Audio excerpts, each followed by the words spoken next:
E, conforme combinado, eu vou passar para a professora Fernanda, né, falar um pouco sobre a elaboração de projeto e como ela pensa sobre o planejamento e gestão de sistema da UNEB.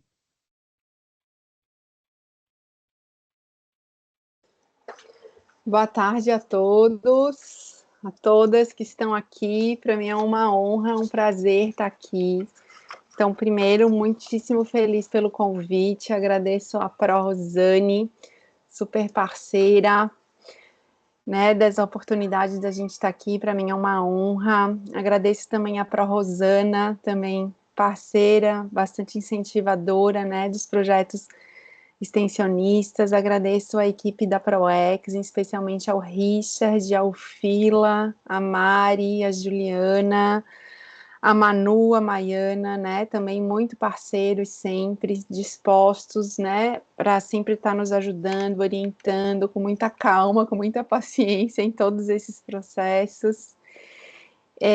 Agradeço já de antemão a disponibilidade da Paloma e da Sheila por estarem fazendo aqui, tornando esse evento acessível. Agradeço também por estar contigo, Ilana, né, também sempre muito acessível e disponível.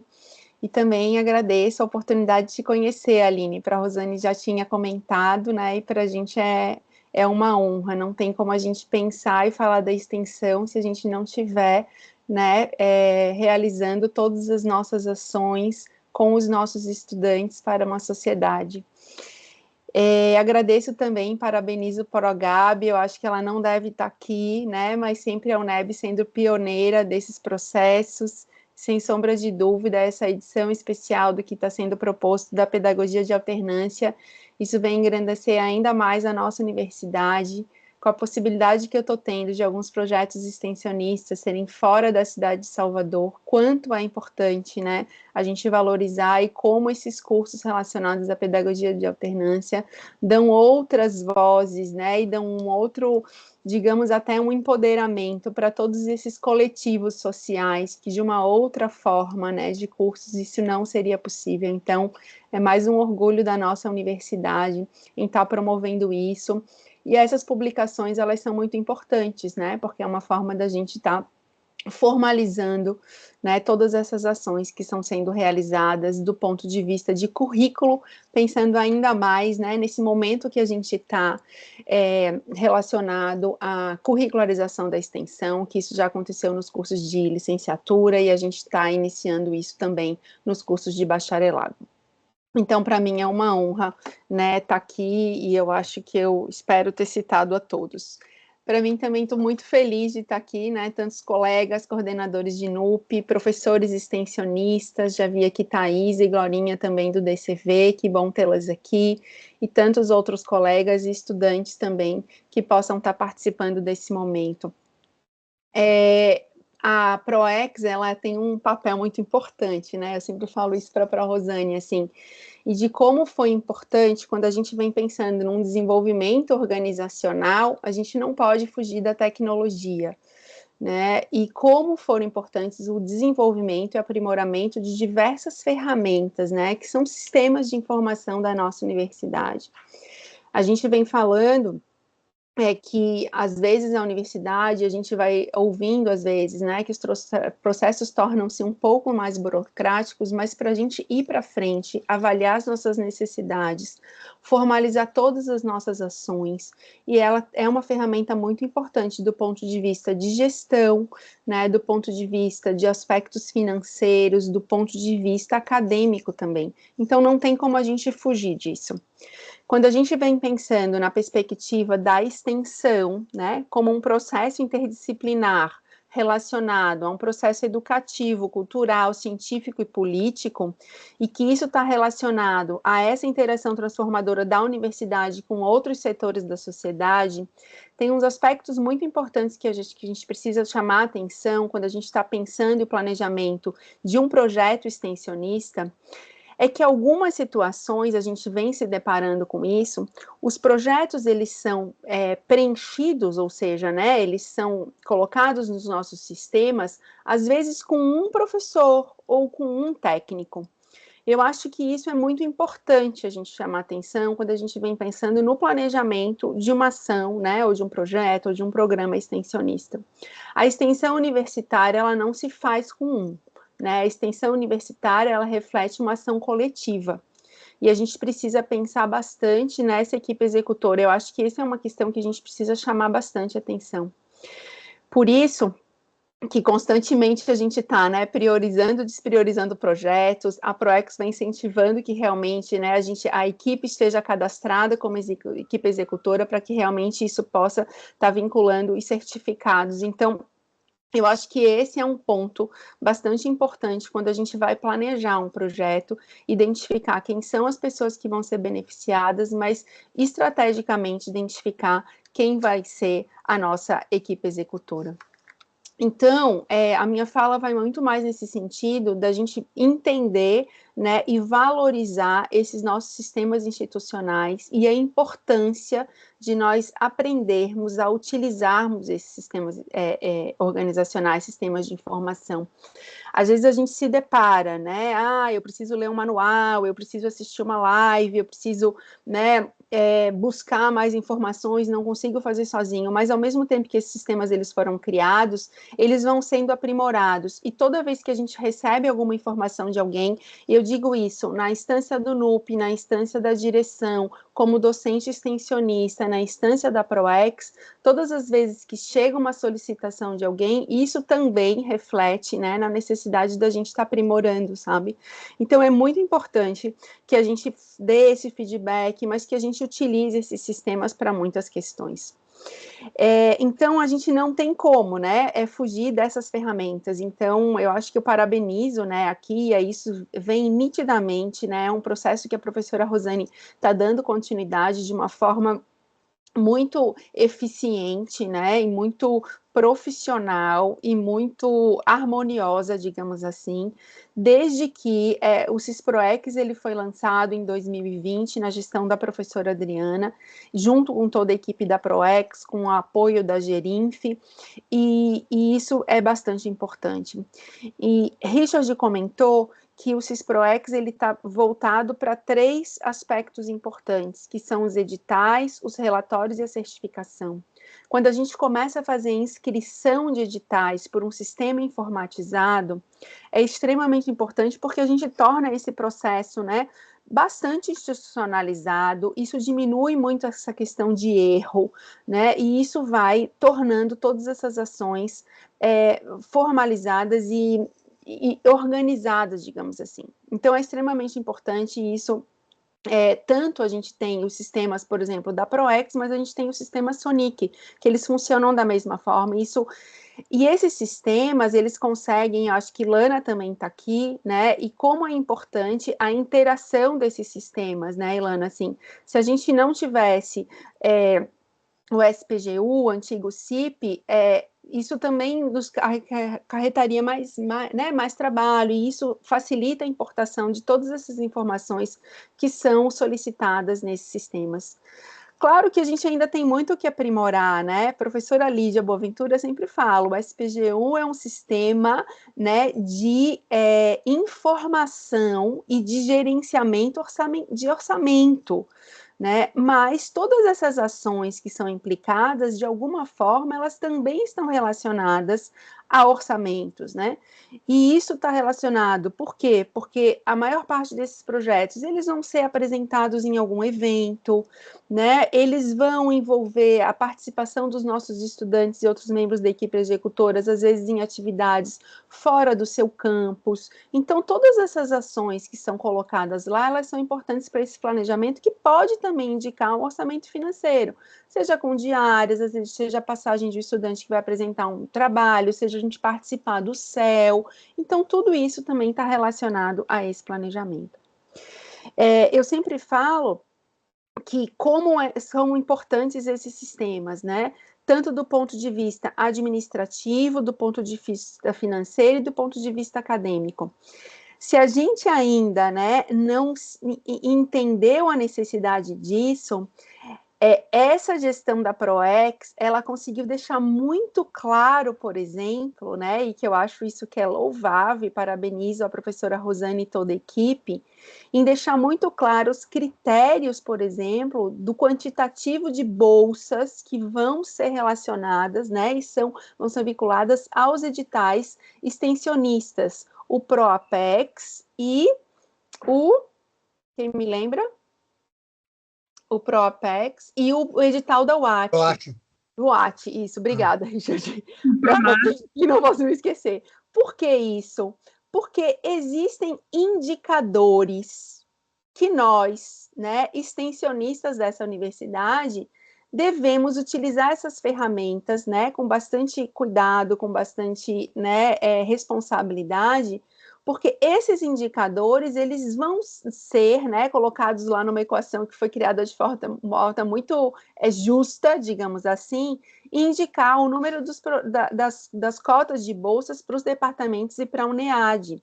Então, por exemplo, os relatórios finais, ou seja, quem tem seu projeto cadastrado no CISPROEX e que faz o seu relatório final, esse quantitativo de relatórios finais é um dos indicadores de que, né, que vai contabilizar para aquele departamento ou unidade acadêmica.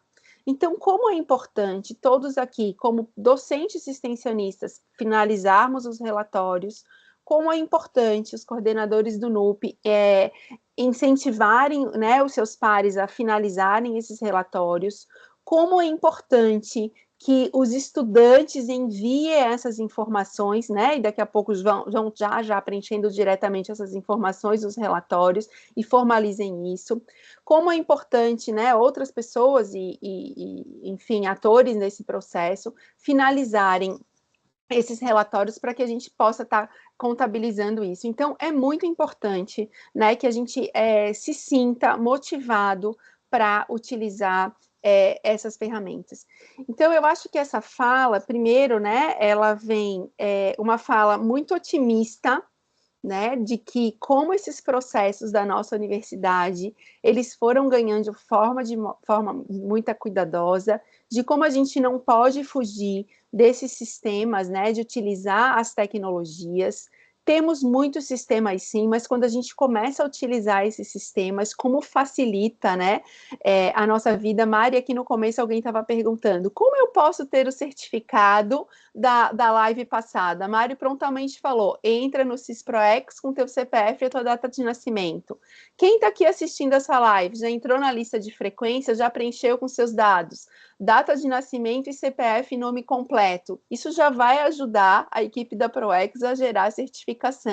E a gente vai aprendendo, olha como é simples, a gente faz um evento, uma atividade extensionista que pode estar sendo vinculada a um programa, por exemplo, ou um evento isolado, e a gente cria um formulário, e isso já nos facilita para que a gente possa estar realizando todo o processo de certificação. No NUP, antes desses processos, para quem já trabalhou no NUP anteriormente a isso, nós fazíamos todos os certificados de forma manual, em PowerPoint, tínhamos um livro de registro, né? Então, muitas vezes as pessoas requerem os certificados, mas não entendem os bastidores disso. E como esses sistemas informatizados, eles facilitaram o gerenciamento e se torna acessível. Hoje, por exemplo, podemos fazer eventos remotos em que as pessoas podem participar de qualquer lugar do mundo, do Brasil, e vão ter acesso ao seu certificado, né? Então, isso é bastante importante, a gente precisa enaltecer, tá? Eu acho que era basicamente isso. Eu acho que o que a gente precisa ter, e como avaliadora de projetos também, que eu já participei disso, eu acho que o que mais chama atenção e que a gente precisa, né, aprimorar o nosso diálogo é que quando a gente pensa num projeto extensionista, é muito difícil a gente dissociar do ensino e da pesquisa. Mas a gente deixar claro que os projetos extensionistas, sim, né, precisam de diálogo com outros setores da sociedade, né, sem sombra de dúvida, e que a gente precisa estar vinculando isso, né, e deixando isso muito claro, é que a gente precisa incluir outros atores na equipe de trabalho, na equipe executora, que não apenas o docente ou o técnico, né, vinculado àquele projeto. Então, não se faz extensão sozinho, né, e a nossa fala é que realmente a gente pense nessas articulações e que setores a gente está desenvolvendo. No âmbito do Departamento de Ciências da Vida, como nós temos diversos espaços assistenciais, e nós atendemos, né, nesses espaços assistenciais, grande parte dessa assistência em saúde, ela é beneficiada por projetos e programas extensionistas. Isso é muito claro porque nós articulamos tanto com a comunidade interna quanto com a comunidade externa da universidade, né? Então, eu acho que isso é bastante importante. E também eu queria, assim, ter uma fala muito positiva, Aline. Eu estou muito empolgada em conhecer a tua cidade. Eu vi aí recentemente que para a Rosane esteve lá, vi umas fotos muito bonitas, né? Não sei como é que está a articulação para o céu, né? Mas se for uma das cidades que estiver sendo aí, né? Sendo discutida para sediar o céu, vai ser um prazer conhecer. E como é importante essas articulações, né? Da gente ter esses momentos para discutir a extensão na nossa universidade, momentos em que a gente possa fazer interação em diferentes áreas de conhecimento. E nisso, a ProEx ela tem inovando muito, e a professora Rosane com a equipe tem nos estimulado, né, de uma forma até pelos editais, e que a gente esteja pensando essas ações com campos diferentes, com departamentos diferentes, com outras áreas de conhecimento, para que realmente a gente fortaleça cada vez mais a extensão universitária na nossa universidade. E aqui eu encerro a minha fala. Muitíssimo obrigada. Obrigado, professora Fernanda, pela sua fala. Como você está falando, é muito importante que os coordenadores, né, dos seus projetos cadastrem seus projetos.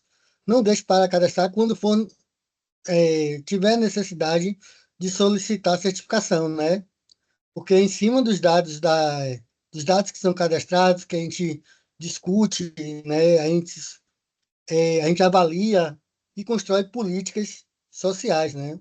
Então, assim, a gente reforça sempre que os coordenadores façam seus relatórios, né? Independente se vai precisar de certificado ou não. E agora eu vou fazer minha pergunta, que é a seguinte: quero fazer uma pergunta para a Fernanda e para a Aline, tá? Queria mais usar aqui, eu sei que já está em cima da hora, mas ouvir um pouco vocês. Primeiro, Fernanda, saber, ela foi coordenadora do NUP um bom tempo no DCV e fez uma ação que impactou diretamente na quantidade de bolsas que o DCV recebe hoje, que é uma boa quantidade. Por quê? Porque fez todo um trabalho das pessoas preencherem, né, utilizarem o CISPROEX.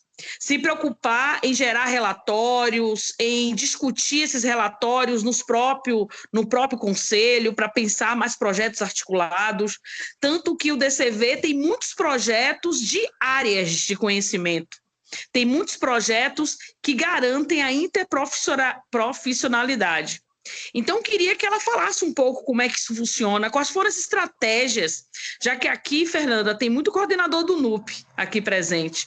Quais foram as estratégias de gestão que você trabalhou, né, que você utilizou, acessou, para construir, né, um departamento que, aí eu posso também indicar outros, como o Guanambi, é outro que foi de outra coordenadora que acabou de falar, Fernanda, Fátima, que é um outro departamento, e Senhor do Bonfim também, que tem uma presença muito forte no CISPROEX, né, Richard? Ou seja, há uma grande preocupação nisso. Obrigada, Pro, pelas tuas palavras em incentivo. Eu acho que muito mais do que uma ferramenta de gestão, eu acho que é o engajamento dos professores, né? Eu acho que há muito tempo, tá? Nós ficamos, e aí eu vou falar assim que isso também é um mérito muito importante, tá? Para o DCV da gestão de vocês, né? Que começa com a professora Adriana. em relação a buscar, né, mecanismos, como eu coloquei, para que pudesse, né, isso ser, essa distribuição de bolsas ser de uma forma mais igualitária. Né? Nós temos um orçamento na nossa universidade, não temos autonomia, que a gente, né, não vai discutir isso, mas realmente a gente tem um orçamento bastante restrito para isso. E por anos, né, por semestres, isso foi realmente assim, uma luta muito grande dos diretores do Departamento de Ciências da Vida, de todas essas gestões. Eu trabalho na universidade desde 2007, e a gente foi acompanhando isso. Então, eu acho que agora isso ficou posto. O DCV, assim, ele tem praticamente 1.800 estudantes de graduação, e ele tem quase 300 professores, né? E nós ficamos por muitos anos com 8 bolsas de iniciação, de monitoria de extensão. Né? E existe um compromisso e um comprometimento muito grande, e que a carga horária, por exemplo, dos estágios ou do internato, eles muitas vezes não conseguem atender a todas as demandas, né? E muitas vezes acabam não sendo esse espaço formativo, né, que pode ser incrementado, que favorece a extensão. E muitas vezes os nossos estágios, eles ainda ocorrem, porque as policlínicas talvez mudem essa perspectiva, numa formação uniprofissional. E os projetos extensionistas na saúde, tocando aqui numa palavra muito importante, que é na formação em saúde, é na perspectiva da interprofissionalidade. O que é a interprofissionalidade? É quando a gente começa a aprender junto com o outro de uma outra formação ou outro estudante em formação, e a gente faz junto. Né? Então, é diferente da interdisciplinaridade, da multiprofissionalidade, a gente aprender junto e fazer junto. E os projetos extensionistas que nós temos, daí eu acho que aqui, professora Glorinha está aqui, Maria da Glória, por exemplo, ela participa de um projeto vinculado à farmácia escola, né, mas tem a atuação de diversos profissionais de saúde, que é o Programa Livre de Enxaqueca, que todo mundo pode participar, que ele funciona no Campus 1. E ele tem uma abordagem interprofissional que é muito importante, né? Então, eu acho que vem nessa perspectiva, sabe, Pro, assim, num compromisso mesmo, na formação dos estudantes, nessa perspectiva multiprofissional e interprofissional, que os estágios curriculares obrigatórios ou internato, como tem em medicina, eles ainda não favorecem a isso. Uma outra questão é que, pelo quantitativo de estudantes que nós temos, né, é posto que as bolsas de iniciação à extensão, elas não são bolsas de assistência e de permanência. Mas nós entendemos, e por sermos da área da saúde, eu acho que essa também é uma realidade de todos os campos da universidade, nós acabamos atendendo e recebendo estudantes de todos os territórios da Bahia e também de outros estados, especialmente por causa da política de cotas. E todos os recursos, né, que nós temos das modalidades de bolsa que são de caráter para assistência estudantil, muitas vezes eles não dão conta. Então, nós temos, assim, uma quantitativo de estudantes, né, também que eles são ávidos, eles chegam já no primeiro semestre, né, especialmente buscando as ligas acadêmicas e buscando os projetos extensionistas, porque também é uma forma deles se vincularem e se aproximarem da atuação profissional da profissão do futuro. Então, uma outra questão que a gente colocou aqui, que alguém estava falando, né, sobre os treinamentos e sobre essas capacitações. É muito difícil a ProEx dar conta de tudo, e muitas vezes a gente acaba fazendo essas lives por territórios que vocês fazem, né, essas capacitações, mas eu acho que o espaço do NUP, ele também é um espaço de formação, assim, e de aproximação disso. Então, o NUP do DCV, ele é bem pequeno, né, tem o coordenador que é o professor Roberto atualmente, a Arethusa e o Felipe, mas assim, todos tentam, em todas essas gestões do NUP, desde que os sistemas foram, são funcionários extremamente atuantes, né, uma equipe extremamente atuante, que está sempre muito disponível dos nossos professores. Todas as vezes que existe um edital, isso é mérito da Arethusa, né, da funcionária, alguém estava colocando aqui, ela faz um PDF com os prints da tela de todos os sistemas e manda para os professores como se fosse um passo a passo, né? para além dos manuais que a ProPlan faz, para além dos manuais e das instruções normativas que a ProEx tem. Então, é uma orientação bem bacana. Então, ela, desde o SEI, por exemplo, hoje abriu o edital de monitoria de ensino no DCV, né, vinculado às bolsas que a Prograde liberou. Já tem um edital e tem os prints das telas que os professores vão seguindo. Então, isso é muito interessante, assim, auxilia bastante. Então, acho que são formas, né, da gente ir se aproximando, estimulando, sensibilizando os nossos docentes, e mais, né, essa questão gerou uma competitividade que eu acho que é saudável, né, a competição, ela não tem que ser uma competição negativa, mas, assim, uma responsabilidade de nós cumprirmos todos esses processos e todos esses fluxos, em busca também de galgarmos um maior número quantitativo de bolsas para atender os projetos e os estudantes. Eu acho que é isso. Encerro a minha fala. Obrigada.